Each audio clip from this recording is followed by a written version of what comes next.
আমি Mohammad Jasimuddin, diploma in paramedical, Dhaka, BSMS Dhaka, BUMS Dhaka, pharmacist এবং MCh Bangladesh শিশু হাসপাতাল, ঢাকা।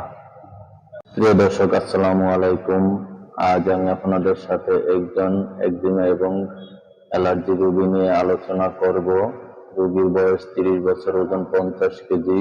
রোগীর সমস্যা একজিমা এবং অ্যালার্জি। সতর্কতা: রেজিস্টার চিকিৎসকের ব্যবস্থাপত্র ছাড়া যে কোনো ওষুধ সেবন করা থেকে বিরত থাকুন। চিকিৎসা: টার্বিনাফিন 250 mg একটি করে রোজ একবার খাবার পর, বিশেষ ক্ষেত্রে প্রতিদিন 2 বেলা সেবন করা যেতে পারে।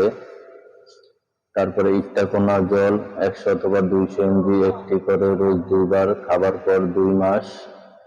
ট্যাবলেট বিলাস্টিন 20 mg প্রতিদিন একটি করে খাবার পর 2 মাস।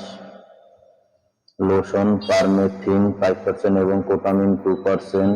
সমস্ত শরীরে ব্যবহার করে 8 থেকে 10 ঘন্টা পর গোসল করবে কিটোকোনাজল শ্যাম্পু দিয়ে। এবং টার্বিনাফিন ক্রিম আক্রান্ত স্থানে ব্যবহার করবে। এক্ষেত্রে মিথাইল প্রেডনিসোলোন 8 mg একটি করে রোজ 2 বার 10 দিন সেবন করবে। এবং ট্যাবলেট ইবারমেকটিন একটি করে 7 দিন পর পর সেবন করিবে।